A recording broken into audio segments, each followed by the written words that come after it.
김영란법이 결국 국회 통과 이틀 만에 위헌 심판대에 오르게 됐습니다. 네, 헌법 소원을 제기한 곳은 법원과 검찰, 그리고 법조계를 대표하는 대한변호사협회입니다.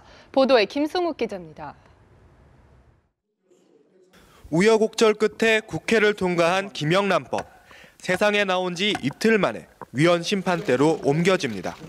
대한변호사협회는 김영란법이 헌법에서 정한 평등의 원칙과 명확성의 원칙을 위반했다며 오늘 헌법 소원을 제기하기로 했습니다. 국회가 위헌적 요소가 있는 법안을 졸속으로 통과시켰다는 점에서는 유감의 입장입니다. 법조계에서는 법원, 검찰과 함께 법조 3륜으로 불리는 대한변협이 헌법 소원을 주도했다는 점에서 상당한 의미를 두고 있습니다. 정확히 위헌 심판 대상으로 지적한 조항은 김영란법의 2조 1항 마목과 2조 2항 라목으로 언론중재법에서 규정한 언론사의 대표자와 그 임직원을 김영란법의 적용 대상으로 포함토록 한 조항입니다.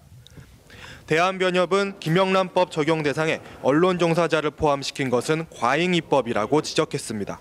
언론 길들이기 수단으로 김영란법이 악용되어 언론의 자유를 침해할 수 있고요.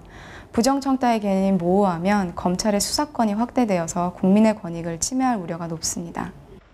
한편 한국교총 역시 언론인과 함께 사립학교 교원이 김영란법 적용 대상에 포함된 것은 과잉입법의 소지가 다분하다며 위헌 소송을 검토하기로 했습니다. 연합뉴스TV 김승욱입니다. 이 법안을 처음 제안했던 김영란 전 국민권익위원장은 법안 처리는 시작일 뿐 앞으로 많은 토론과 연습이 필요하다고 말했습니다. 네, 다음 주쯤에 직접 견해를 밝힐 예정입니다. 김종성 기자입니다. 네, 알겠습니다. 김영란법이 마침내 빛을 본 다음 날 법을 처음 제안한 김영란 전 국민권익위원장은 담담하게 해외 출장길에 올랐습니다. 그동안 외부와 접촉을 끊고 말을 아껴온 김 전 위원장은 곧 생각을 밝힐 기회를 갖겠다고 밝혔습니다. 다녀와서 제가 좀 검토를 한 다음에 여기 언론사 요청들이 굉장히 많기 때문에 자리를 한번 마련하겠습니다. 다음 주 중반 귀국해 견해를 밝힐 것으로 보이는데 법안 통과에 대한 소회와 함께 위헌 소지 등 각종 논란에 대해서도 언급이 있을 전망입니다. 김 전 위원장은 그동안 제안자에 불과한 자신이 이런저런 이야기를 하면 분란만 더 커질 것이라며 침묵을 지켜왔습니다. 남편인 강지원 변호사는 김 전 위원장이 처음부터 법은 시작일 뿐이고 청탁 문화를 바꾸는 계기가 되기 위해서는 토론과 연습이 필요하다고 말해왔다며 법안 처리가 늦어지는 과정에서도 토론이 많이 되는 건 좋다고 말했다고 전했습니다. 그러나 최초안과 달리 국회가 언론인 등으로 적용 대상을 늘린 것에는 불편한 기색을 드러낸 것으로 알려졌습니다. 최근 지인들과 식사 자리에서 원래 국민 세금으로 월급을 받는 사람만 대상으로 하려던 것인데 범위가 확장됐다며 할 말이 많다고 밝힌 것으로 전해졌습니다. 연합뉴스TV 김종성입니다. 박근혜 대통령이 중동 4개국 순방의 세 번째 방문지 아랍에미리트를 찾았습니다. 네, 박 대통령의 아랍에미리트 방문은 이번이 두 번째인 만큼 양국은 전략적 우호 관계가 깊습니다. 현지에서 윤석희 기자입니다. 중동 4개국을 순방 중인 박근혜 대통령이 세 번째 기착지인 아랍에미리트를 찾았습니다. 박 대통령의 아랍에미리트 방문은 지난해 5월 바라카 원전 1호기 설치 기념식 참석 이후 두 번째입니다. 박 대통령이 취임 이래 두 번 방문한 나라는 미국과 중국, 아랍에미리트밖에 없습니다. 우리나라의 최초 원전 수출국이자 중동 지역 재외 국민의 절반 가까이가 거주하는 교두보이기도 합니다. 박 대통령은 모하메드 왕세제와 정상회담을 하고 원전과 에너지, 건설 분야의 지속적 협력 관계를 비롯해 보건과 의료, 문화 등 분야에서의 협력 방안을 논의합니다. 특히 이번 방문을 통해 한국의 우수 보건 의료 기술의 진출 가능성을 타진할 계획입니다. 모하메드 왕세제는 지난해 2월 공식 방한 때 서울 성모병원 등 한국의 의료시설에 깊은 관심을 보였습니다. 앞서 박 대통령은 사우디아라비아에서 포럼에 참석해 비즈니스 외교에 공을 들이고 동포들도 만나 격려했습니다. 원자력과 신재생 등 미래 에너지원 개발을 위해서 상호 협력하는 방향으로 더욱 다양하게 확장되어야 합니다. 박 대통령은 사우디에서 원전 수출 등 경제 협력에 성과를 거둔 만큼 세 번째 방문국인 아랍에미리트에서도 보건과 의료 분야 등에서 실질적인 논의를 기대하고 있습니다. 아랍에미리트 아부다비에서 연합뉴스TV 윤석입니다. 일본 정부가 과거사 문제와 관련해 미국 정계를 상대로 맹렬한 로비전을 펴고 있는 것으로 알려졌는데요. 네, 또 일본 외무성이 홈페이지에 한국을 소개하는 내용에서 자유와 민주주의 등의 기본적 가치를 공유한다는 표현을 삭제했다고 합니다. 한일 간 불신과 갈등의 골이 점점 더 깊어지고 있는 양상인데요. 도쿄에서 조준영 특파원의 보도입니다.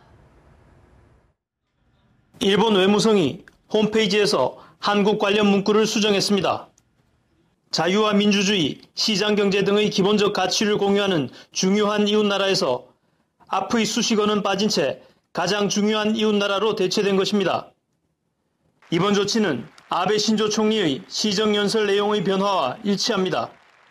아베 총리는 2013년 2월과 작년 1월 시정연설 때 한국에 대해 자유와 민주주의라는 기본적 가치와 이익을 공유하는 가장 중요한 이웃나라, 그리고 기본적 가치와 이익을 공유하는 가장 중요한 이웃나라로 각각 규정했습니다. 그러나 올해 2월 연설에서는 가장 중요한 이웃나라라고만 칭했습니다. 자유와 민주주의의 가치를 공유한다는 표현이 빠진 것입니다. 이 배경에 대해 일본 정부의 한 관계자는 한국의 사법과 한국 사회에 대한 불신이 있다며 박근혜 대통령에 대한 명예훼손 혐의로 불구속 기소된 산케이 신문 전 서울지국장 문제의 영향을 거론했습니다. 하지만 그 근저에는 한일 갈등의 와중에 한국이 갈수록 중국 쪽으로 가까워지고 있다는 일본 측의 인식도 깔려 있는 것으로 보입니다. 일본 외무성의 이번 조치는 특히 한일 수교 50주년을 앞둔 시점에 이루어졌다는 점에서 논란이 예상됩니다. 도쿄에서 연합뉴스 조준영입니다. 정부는 일본 외무성이 홈페이지 한국 소개 내용에서 자유와 민주주의, 시장경제 등 기본적 가치를 공유한다는 표현을 삭제한 데 대해 일본의 설명이 필요하다는 입장을 밝혔습니다. 외교부 당국자는 어제 이 문제와 관련해 일본 외무성 홈페이지의 한일 관계에 대한 표현이 어떤 경위로 수정되었는지에 대해서 일본 정부가 설명해야 한다고 말했습니다. 다른 관계자도 일본 정부의 설명을 일단 들어보자는 게 우리의 입장이라며 우리가 대응할 부분이 있으면 대응을 해야 할 것이라고 강조했습니다. 한편 일본 외무성은 한국과 기본적 가치를 공유한다는 표현을 홈페이지에서 삭제한 것에 관해 정기적인 내용의 내용갱신 일환이라고 밝혔습니다. 불황이라지만 경제는 조금씩 성장하기 마련인데요. 그런데 그 과실은 중장년층이 가져가고 20, 30대 젊은 층은 사실상 소득이 줄어든 것으로 나타났습니다. 정부는 뒤늦게 임금 인상을 통한 내수 확대 필요성을 제기했습니다. 김종수 기자입니다. 학원가에서 그리고 대학에서 청년들이 취업 준비에 여념이 없습니다. 하지만 20대 첫 취업자 5명 중 1명은 1년 이하 계약직. 게다가 열정페이로 불리는 터무니없는 임금 등 회사의 갑질에 시달리는 경우가 부지기수입니다.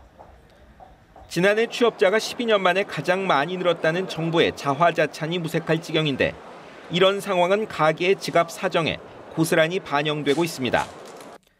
가구주가 30대 이하 가구의 지난해 월 평균 소득은 한 해 전보다 고작 0.7% 늘어나는 데 그쳤습니다. 물가 상승률을 고려하면 사실상 줄어든 겁니다. 40대가 2.9%, 50대가 7.2% 늘어난 것과도 대조적입니다. 소득은 제자리인데 쓸 곳은 여전하니 늘어나는 것은 빚입니다. 가구주가 30세 미만인 경우와 30대인 경우 평균 부채가 각각 11%, 7%씩 늘었습니다.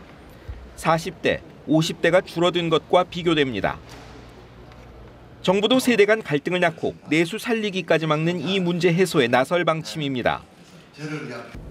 적정 수준의 임금 인상이 일어나지 않고는 이 경제, 특히 내수가 이게 살아날 수가 없다 이렇게 판단에 따르고 또 오죽하면은 그 임금을 과거 지난 3년 평균치보다 더 올리는 그 기업에 대해서는 그 세액 공제를 해주겠다 하는 그런 시그널도 보내고 있습니다. 임금 인상을 통한 부양에 나선 미국 등 선진국의 정책 방향과 같은 흐름입니다.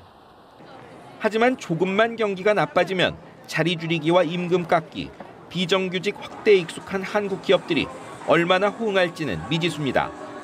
연합뉴스 TV 김종수입니다.